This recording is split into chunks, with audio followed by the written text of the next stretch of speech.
Assalamu alaikum. Today's topic of discussion is how to approach a history of chronic diarrhea. It's slightly different from other histories.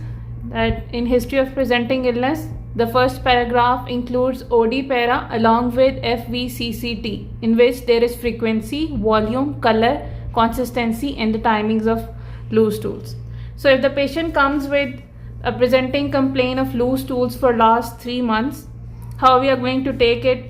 OD para and FVCCT, we will take it is as my patient normotensive, normoglycemic or non-smoker presented with a complaint of loose stools for last 3 months, which were gradual in onset. Initially were 5 to 6 episodes per day, brown in color, watery, of large quantity with no blood or mucus. But now for the last 1 month, they are exceeding to 10 to 20 episodes per day. The stools are not associated with time, also occurring at night, not relieved by fasting. That means they are secretory and not osmotic. So, and aggravating and relieving, they are not aggravated with milk or milk products, the wheat products. It is associated with abdominal pain, which is diffuse, non-radiating 6/10 on pain scale, along with low-grade intermittent 100 Fahrenheit temperature. There is no association, no history of any vomiting or feeling of incomplete evacuation.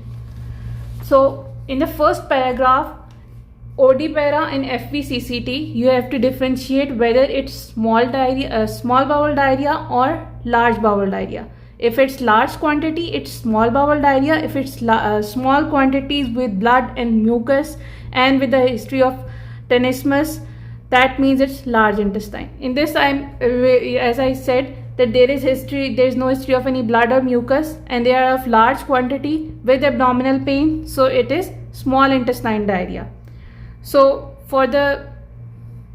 this is FVCCT, and for causes of small bowel, we are going to rule out all the differential diagnosis if the patient is complaining of small bowel symptoms, in which the first, as I already have, if I have asked, there is no history of that it is not aggravated with milk or milk products, wheat products, so lactose and celiac are covered. For Whipple's, there is no history of any joint pains or any loss of memory or any cardiac issue.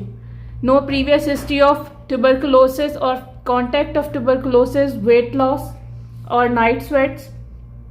Then there is no history of any mass in the right lower abdomen, any oral ulcer, any family history of diarrhea, constant diarrhea, any previous history of increased urination, increased appetite, or family history of diabetes, increased heat intolerance, weight loss, whistling sounds in the chest, facial redness, chronic epigastric pain which is not relieved with any this stomach medicine, any darkening of skin complexion, postural hypotension, uncontrolled hypertension, or any palpitation, any previous significant history of travel during the previous 6 months, any chronic epigastric pain which is radiating to the back, or any you can even mention there in the first paragraph, okay, these are stools are greasy or not, and they are difficult to flush or not.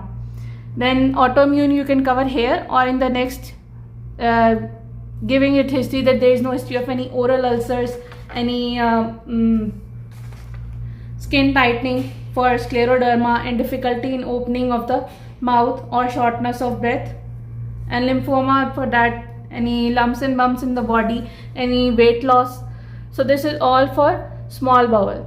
Then comes the large bowel. If the patient has given the history that the stools are small in quantity, frequently small quantity with containing blood and mucus, and there is feeling of incomplete evacuation, so that means that is a large bowel diarrhea. So you have to rule out all other causes of large bowel diarrhea, which includes the CA rectum, in which you can ask if there is any family history of CA rectum. Weight loss, as you have already asked, you won't be asking again. For HIV, any high risk sexual behavior, any IV drug abuse. Then for ulcerative colitis, you can ask for any family history, along with there is any non-healing ulcer on the legs for pyoderma gangrenosum. then any previous use of antibiotics which may have caused the colitis, then any hypertension, diabetes, any ischemic heart disease, any irregular rhythm of heart which he has been diagnosed previously, any previous exposure to radiation in the form of treatment, or he has gone somewhere where he has got radiation.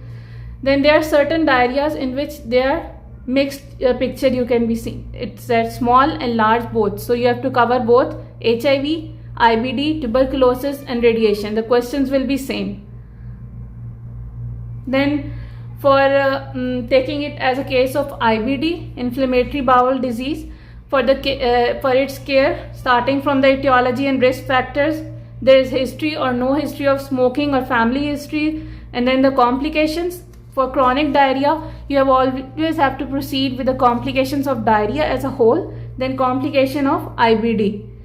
So for diarrhea, it is common with every diarrhea. You have to that there is weight loss or not. There is unintentional, undocumented or documented weight loss of this much, which has if he has not measured it, then you have to mention how he has felt that there is a weight loss by experiencing his clothes have become loosened.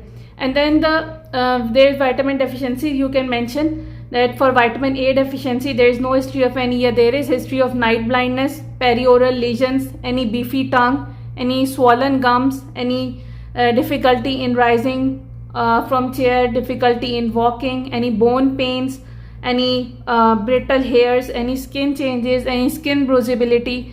Then for protein deficiencies or protein loss, if there is in the diarrhea, you can ask for any swelling in the body, all over the body, or any abdominal distension if the ascites have developed. Then for IBD, the complications you have to cover: oral ulcers, hair loss, there is redness of eyes, there is previous history of renal stones. For primary sclerosing cholangitis, you can ask, there is yellowish discoloration of sclera or itching. Then painful skin nodules over the shin which are not healing. Then any anal fistula previously formed, any chest pain, joint pains. You are covering the complications of and associations of IBD. Association, you can ask for psoriasis and ankylosing spondylitis. Like you can ask, there is no history of any silvery scales over the body, any lower back pain, any burning micturition, and genital ulcers. Then after this HOPI covering, you are going to ask the investigation and treatment up till now, what he has gone through. Then the past history, the family history, travel history is important in chronic diarrhea. If patient has had any exposure to HIV risk, or patient is having giardiasis. Then vaccination history is important. Then functional status, how what activities he was able to do and what now he cannot do after this event. Then the socioeconomic status. So that's all for today. This was the how to approach chronic diarrhea for a patient with IBD.